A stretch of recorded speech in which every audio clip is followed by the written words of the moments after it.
How's it going, guys? It's James here, and welcome to the update.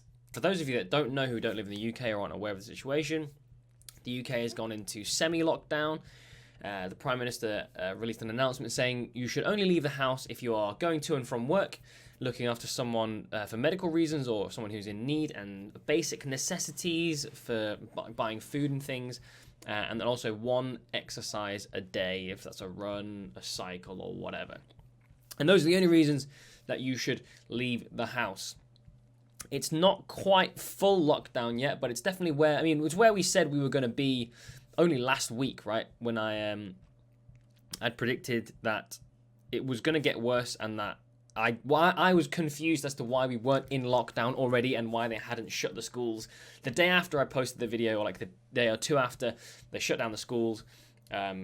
And now they are proceeding to lock down because people just don't listen, right? Like, people have been going to the parks in big groups and like going shopping or whatever, and they've sort of been milling about their daily lives. They don't seem to appreciate the dangers of them continuing to do so. And like, it's hard as well because it's not an overt danger to themselves. Like, most of the people that are doing that probably won't get that ill and probably won't, suffer from it. But the problem is, as a society, we're going to worsen ourselves and the outcome of other people by continuing to do so. The whole point of social isolation is to reduce the number of infections at any given time. It's not to make the disease safer or anything. Like, the disease is going to affect a lot of people, or some people, worse than other people. And they are going to need hospitals and they're going to need ventilators and stuff. But if all those people get ill all at the same time, there's not enough space for them all, and a lot of people are going to die. Whereas, obviously, if we spread that number of people over a longer period of time, we can manage with it, and less people will die. Some will still inevitably die. That's just the way things are with disease, and you can't save everyone, and that's something that you have to come to terms with when you start working as a doctor. Speaking of which, my whole work life has become completely different. So originally what would have happened was, we, as junior doctors, we spend a 4-month rotation. So every year you have 3 different rotations. So I did neurosurgery, I've done general surgery, and now I was meant to be going on to respiratory medicine. But they have, because of everything that's happened, they've put a halt on all the rotations. No one is changing jobs anymore. We're effectively going to become a pool of junior doctors to sort of just allocate as and when, or as and where we need to be, right? Because everything is still a bit up in the air at the moment, and it's a bit unpredictable as to what's going to happen next. The medical students, the final year medical students who have just passed their exams, or some of them who haven't even passed their exams, are being green lighted and fast tracked, and they're going to be working in hospitals as well as junior doctors. They are going to be like glorified HCAs more than anything else. They don't have the experience and the knowledge to really be able to do the same level of work as an actual junior doctor, because they haven't had the time to learn in. They've just sort of been shoved into the world prematurely. Obviously, they'll have a lot of support from the senior doctors, or the junior doctors such as myself, who are only a year in, and the other SHOs, so the senior house officers, and the registrars and consultants more senior. So there's obviously no danger to anyone, and it's going to be one where you have to learn fast or you get left behind, sort of thing. But that's all completely changed. People were revising for exams, which aren't going to happen. There's supposed to be teaching that happens every week. We're not going to have that anymore because of the risk of contamination or contagion. We're supposed to have a meeting or a board meeting at the end of the year to see if you passed this year or not. And that's pretty much like, everyone's like, well, does that still happen? Like, we can't do what we're supposed to do. We can't achieve the things that we probably could have achieved because we're not doing the same job. We're not moving on to something else. We're just stuck in the same place in a sort of semi-limbo. We are in Nottingham pretty much, or in my hospital anyway, we're sort of in the calm before the storm, I think. We've not got so many patients right now because we're clearing out the wards, basically waiting for COVID patients to come in. It's kind of crazy. So Nottingham is relatively quiet, but that doesn't mean it's the same elsewhere. And my girlfriend's working in London, and she is seeing a lot of COVID patients every day. She's working on the medical unit, basically, where they clerk patients that come in from outside. And there's a lot of them, and then she's talking about a lot of cases. I'm sure the ITUs here in Nottingham are pretty full as well, or at least busy and thinking about it, but we're quite separate from them for the time being. They've not had to overflow to us yet, but it's really an inevitability at this point, looking at the numbers of increasing cases and things. Like, I just think the UK reacted way too late to the whole thing, and I still don't think they're really being strict enough. But I mean, what can I do? Right? I can just do my job. That's all we can do.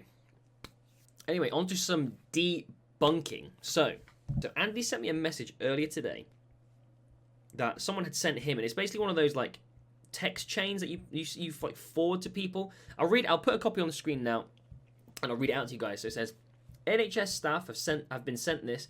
This is the advice given to hospital staff. It explains the virus and hopefully how to prevent getting it. Please share with family, friends, and work colleagues. First of all, fake news. No one has been sent this. This is absolute a crock of doo-doo, right? No one has ever been sent this. Virus detection.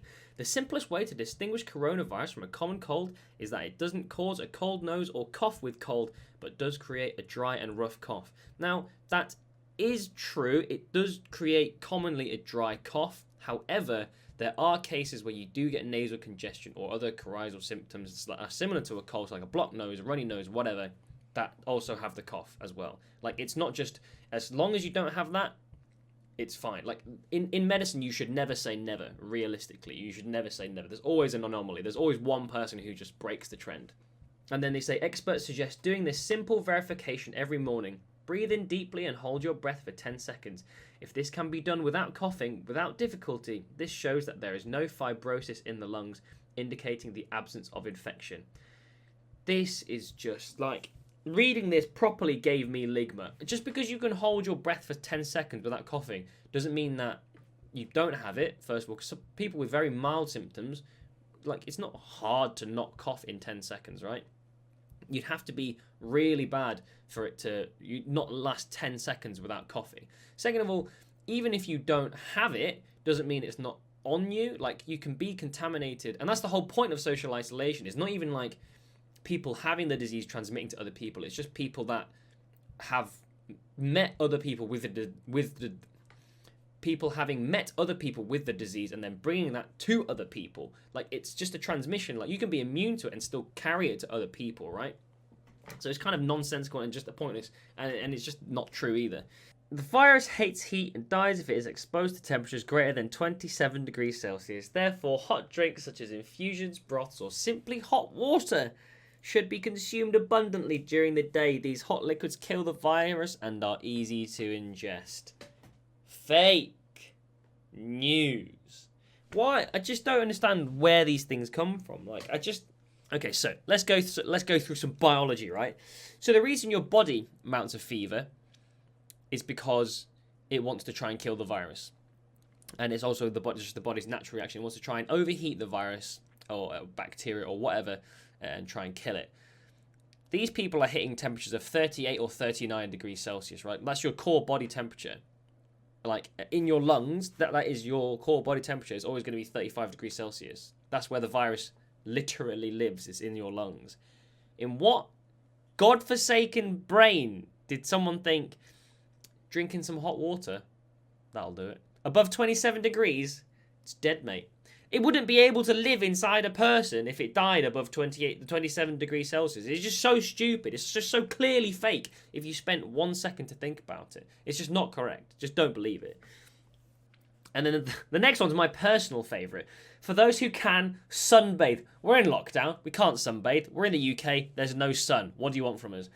The sun's UV rays kill the virus and the vitamin D is good for you. Yes, the sun's ultraviolet rays may indeed kill the virus because it's ionizing radiation. Do you know what else that does? Gives you cancer. Why do you wear sunscreen when you go in the sun? Because otherwise you get cancer. There's not... and also, it's living in your throat and in your respiratory tract. I've not sunbathed a massive amount during my life, but I've also never tried to sunbathe the back of my throat. I've just never tried to do it. What? It doesn't make any sense. Ultraviolet radiation is bad for you. It's not good. Like, sunbathing is not healthy. It makes you look nicer, but it's not actually good for you. So you should always wear sunscreen. Otherwise, you'll get skin cancer when you get older. Don't do it. The sneezing thing as well is like, stay 3 meters away. Fine, stay 3 meters away. Stay 3 meters away forever. Just because you've waited 30 seconds doesn't mean the droplets are going to land on the floor and going to be completely out of your area anymore. Like, it takes so much longer for air droplets or just water droplets to fall on the ground after being suspended in the air, like from a sneeze or from whatever. Like, if you want to even test it out yourself, get some deodorant or some perfume and just spray it in the air. You can leave for 2 minutes, come back in. Does it still smell like deodorant? Yes, because it's still in the air. Like, it's not... It doesn't fall that quickly. They're very, very minuscule droplets of water that will be able to hang in the air indefinitely just from hot air underneath, like air currents or wind or whatever. It's just nonsensical.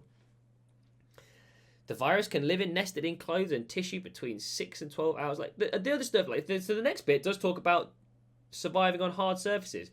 It survives about 12 hours, it says. It could be more, it could be less. There's not really enough data to be able to say this accurately. Common detergents can kill it. This is true. Make sure you wipe all your surfaces and make sure you clean them all properly. Make sure you wash your hands a lot. Washing your hands is essential. Like, this I agree with. I think this is probably another one of the things which has helped this gain traction, is because there are some things which make sense and are true, and there's other things which make sense until you think about it and they're not true. It's just, and you can gargle with disinfectant solutions, Listerine or hydrogen peroxide, that eliminate or minimize the amount of virus that can enter the throat. Those two are very different things, right? Listerine is mouthwash. Hydrogen peroxide is bleach. If you want to gargle bleach, yes, it will kill the virus. You'll probably die as well, but at least it will be dead, right? Just swallow a bottle of bleach. Stupid. Don't do it. It's just the thing of, like, where is the virus inside your throat, right? It's going to be in your lungs, in your airway, which is separate from your esophagus. But that's even besides the point, because when you gargle stuff, neither of those two tubes is getting engaged. It's in your mouth. It's just in your mouth. It's not going to go into your throat at all. So if you've breathed it in, it's way past the point of Listerine, unless you want to inhale some Listerine, which will also probably kill you and also may give you another pneumonia. Again, don't do that. I'm being very satirical here, but a lot of these things I'm saying do not do them. Don't be silly. Just very silly. Disinfect things touched often. Door handles, mobile phone, keyboard, mouse. That stuff is all, like, fine. But just some of the fake news that's been going around has been giving me a proper aneurysm. Please just follow the advice on the NHS website or your relevant medical website, which is probably going to be social isolation. Stay away from other people as much as possible. Make sure you wash your hands as much as possible. Showering is good as well. Make sure everything's clean. Scrub down everything. But hands is the most important thing, because these are the things we explore the world with, right? We're touching stuff. We're picking stuff up. We're saying hi to other people. Blah, blah, blah, blah, blah. So these are the things which are going to be in the most contact during the day, and also going to be the things that are closest to our faces. It's very hard to not touch your face. I'm very guilty of it doing myself. Wearing glasses is hard because I have to readjust these things all the time. But you just have to try and minimize the risk as much as possible for yourselves, but as well as that for the other people around you. And that's the crux of it, really. This is a societal thing that we have to sort of band together to do in unison, and not even just in a country or in your community, but in the world, right? And it's not something that's going to last a short amount of time, especially if people keep disregarding the social isolation as much as they are doing. I think we're under social isolation or quarantine for at least a minimum of 3 weeks, and they're going to reassess it. If shit hasn't hit the fan by then, honestly, I'll be very surprised. Like, I think this is going to go on for at least a few months. My estimate is probably about a half year, like, based off just general information and just my own guesswork, really. It's not really based on hard facts as per se. But my best guess is this is going to go on for at least half a year. Could be longer, could be shorter. Time will tell. We'll have to see how the UK reacts to this quarantine, and just as well as what other things happen with the death rates and how the hospitals are. In terms of work, depending on how this goes, I may not be able to upload as much as I want to or as much as I have been doing before.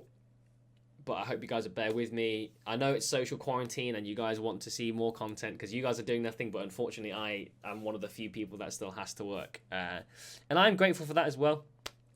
To be in such a tough time, a lot of people have lost their jobs, but we're lucky enough to have two jobs. In fact, I'm able to do medicine, be a doctor, and do this YouTube stuff as well, thanks to you guys. So I do appreciate that a lot. Everyone, stay safe, make sure you wash your hands, and I'll catch you guys next time. Peace.